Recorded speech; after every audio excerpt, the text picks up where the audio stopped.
Assalamualaikum warahmatullahi wabarakatuh.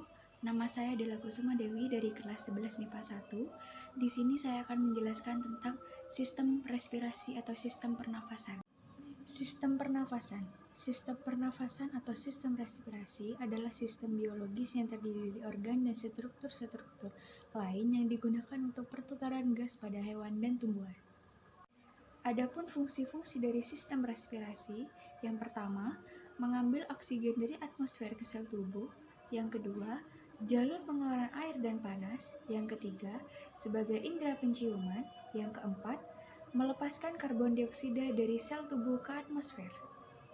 Sistem respirasi pun dibantu dengan alat pernafasan sebagai berikut. 1. Hidung. Hidung berfungsi sebagai menyaring partikel, mematikan kuman, sebagai indera penciuman. Saluran hidung membuka ke dalam faring yang merupakan saluran bersama sistem pernafasan dan pencernaan. Yang kedua, laring adalah saluran udara yang terletak di bagian depan laring hingga bagian bawah trakea. Terdapat tonjolan jakun epilogis untuk membantu laring menutup ketika menelan. Yang ketiga adalah trakea. Trakea adalah saluran lanjutan dari laring. Nah, bagian dalam dilapisi sel epitel bersilia yang dapat mengeluarkan debu dan butiran benda asing halus yang masuk bersama udara pernafasan. Yang keempat ada bronkus. Bronkus adalah cabang kanan dan kiri dari trakea. Nah, di dalam paru-paru, bronkus terus bercabang-cabang membentuk bronkiolus. Di ujung bronkiolus, terminal terdapat yang namanya alveolus. Yang kelima ada pulmo atau paru-paru. Paru-paru tersusun dari 300 juta alveolus berbentuk kantung kecil dan dikelilingi oleh pembuluh kapiler tempat pertukaran oksigen dengan karbon dioksida.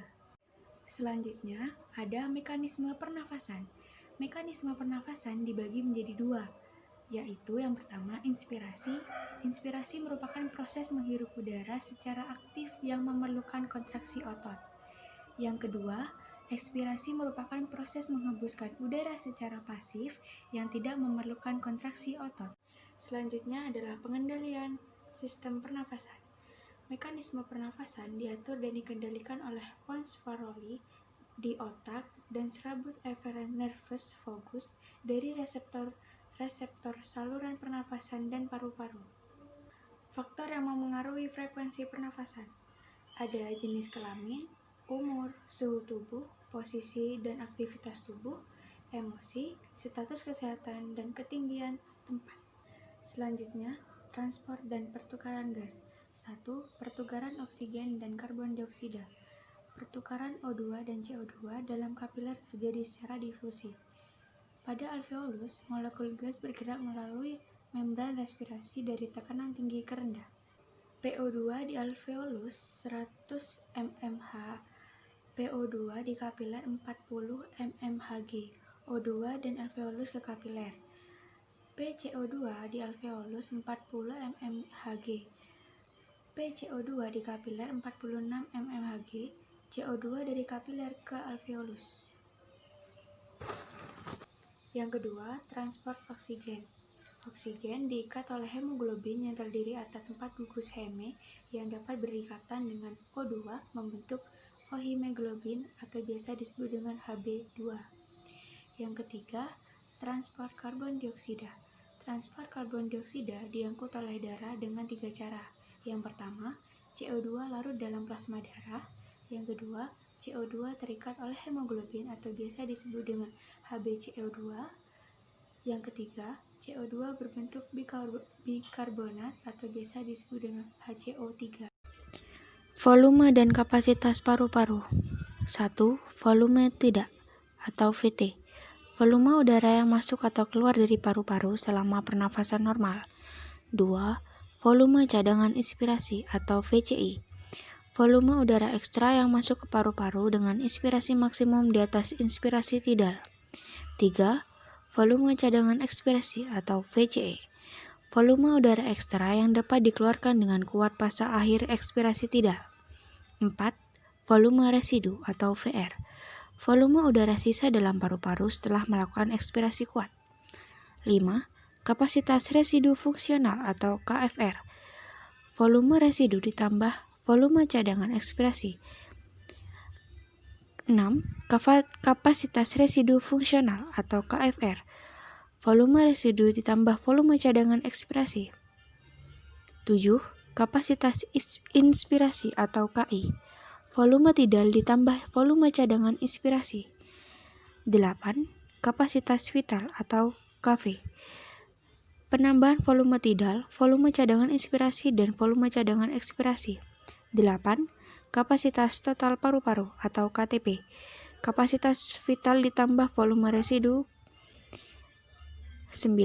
Volume respirasi per menit. Volume tidal dikali jumlah pernafasan per menit. 10. Volume ekspirasi kuat dalam 1 detik. Volume udara yang dapat dikeluarkan dari paru-paru yang terinflasi maksimum pada saat detik pertama ekspirasi maksimum. Gangguan sistem pernafasan. Ada tuberkulosis atau TBC, faringitis, difter, pneumonia atau radang paru-paru, kanker paru-paru, hiperkapnia, hipoksemia, asfiksia, penyakit pulmoner obstruksi penahun, dispnea, apnea tidur, dan influenza parainfluenza, flu burung, dan SARS. Bahaya rokok bagi kesehatan. Beberapa zat dalam rokok yang sangat berbahaya. 1. Nikotin. Zat candu yang sangat toksik, merusak jantung dan sirkulasi darah dan bersifat karsinogen. 2. Tar. Dapat merusak sel paru-paru dan menyebabkan kanker. 3. Karbon monoksida atau CO. Gas beracun yang dapat mengakibatkan berkurangnya kemampuan darah mengikat oksigen. Teknologi sistem pernafasan. 1. Trakeostomi. Pembuatan lubang pada dinding alveolus untuk mempertahankan jalan nafas agar udara masuk ke paru-paru melewati jalan nafas bagian atas. 2. Pulmotor. Alat untuk melakukan pernafasan buatan. 3. Terapi oksigen. Pemberian oksigen melalui peralatan emergensi oksigen. 4. Terapi oksigen hiperbarik. Pemberian oksigen 100% kepada pasien di dalam ruangan hiperbaik bertekanan lebih tinggi dari udara atmosfer normal. Sekian penjelasan dari saya. Terima kasih. Wassalamualaikum warahmatullahi wabarakatuh.